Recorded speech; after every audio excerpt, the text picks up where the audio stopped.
এ ভাই, টিকিট নিয়ে কোনে যাচ্ছেন? এদিকে আসেন, টিকিট নিয়ে যান।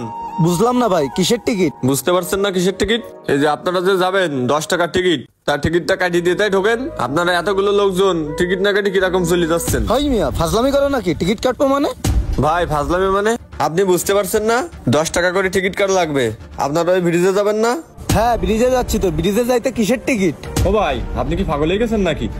এখানে সব প্রত্যেকটা লোকজন যাচ্ছে, বাড়িতে যারা আসছে সবাই টিকিট নিয়ে যাচ্ছে, আপনি বুঝতে পারতেছেন না? ও ভাই, আমরা কোনো টিকিট কাটতে পারবো না। ও ভাই, টিকিট না নিয়ে ভিতরে যাওয়া যাবে না, আপনি টিকিট কেটে তারপরে ঢোকেন। ও ভাই, আপনারা যে 12 জন আইছেন, আপনারা 10 জনের টিকিট নেন আর আমি 2 জনের ছাড় দিচ্ছি। হ্যাঁ, তুই বলে বেশি কথা বলতেছিস, কোনো টিকিট কাটতে পারবো না। তুই আরেকটা কথা বলে দেখ, তোর বাড়ি ঠ্যাং ভ্যাং ভেঙে ফেলে দেবো।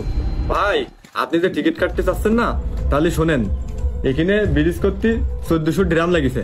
আপনারা কি একটা ড্রাম দিয়েছেন, নাকি একটা টাকা দিয়েছেন, নাকি একটা কাজে এসে সহযোগিতা করেছেন? আপনি টিকিট কাটতে চাচ্ছেন না? ভাই, আপনারা আমার কথাগুলো শোনেন। আমার কথাগুলো শোনার পরে যদি আপনাদের টিকিট নিতে মন চাই, না নিতে চাইলে ফ্রি ঘুরিয়ে দেন, সমস্যা নাই। ভাই, আমাদের এই গ্রামের চারপাশে বাওড়। আমাদের এই গ্রাম থেকে বেরোনোর একটাই পন্থা ছিল নৌকা। একটা ব্রিজ অথবা সেতু কিছুই ছিল না। আমরাও অবহেলিত ছিলাম, কিন্তু কেউ কিন্তু এসে দেখেনি। ভাই, আমাকে ভাসমান সেতুটা করতেই আমাদের গ্রামবাসীর প্রায় 1.5 কোটি টাকা খরচ হয়েছে।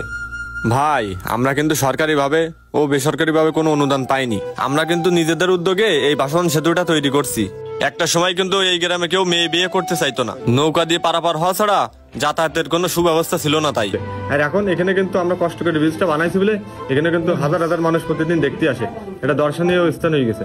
ভাই, আমাদের এই ব্রিজটার সংস্কারের কাজ করা লাগবে, কিন্তু কেউ তো একটা টাকা সাহায্য সহযোগিতা করতেছে না। ভাই, অনেক সময় নৌকাও পাইনি, রাত্রি বাড়ি যেতে পারিনি, এই মসজিদে রাত্রি শুয়ে থাকতে হয়েছে, তখন তো কেউ এসে দেখিনি।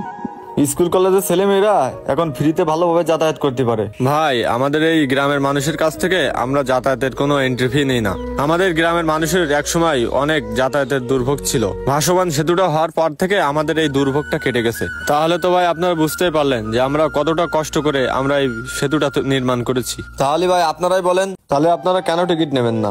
ভাই, তাহলে তো আপনাদের আগের জীবনটা খুব কষ্টে গেছে। ভাই, কষ্টের কথা বললে কিন্তু শেষ হবে না। আগে যখন ঝড় বৃষ্টি শুরু হতো, খেয়াঘাটে কিন্তু নৌকা চলাচল বন্ধ হয়ে যেত। হঠাৎ কেউ অসুস্থ হয়ে পড়লে হাসপাতালেও রাতের বেলা নিয়ে যাওয়া যেত না। ঝড় বৃষ্টির সময় নৌকায় তাড়াহুড়ো করে পার হতে গিয়ে অনেকেরই কিন্তু প্রাণ গিয়েছে। এই খাই রে, ঝামেলা করিস রে, টিকিট রে, এই মেলা টাকা খরচ হয়েছে। ভাই, তাহলে সবকিছু বুঝতে পারছি, আমাদেরকে 12টা টিকিট দেন। ঠিক আছে ভাই, দিচ্ছি, এই নেন। এই সবাই, ভাই, একটা সময় কিন্তু এই গ্রামে বিয়ের জন্য কেউ সম্বন্ধ করতে আসতো না।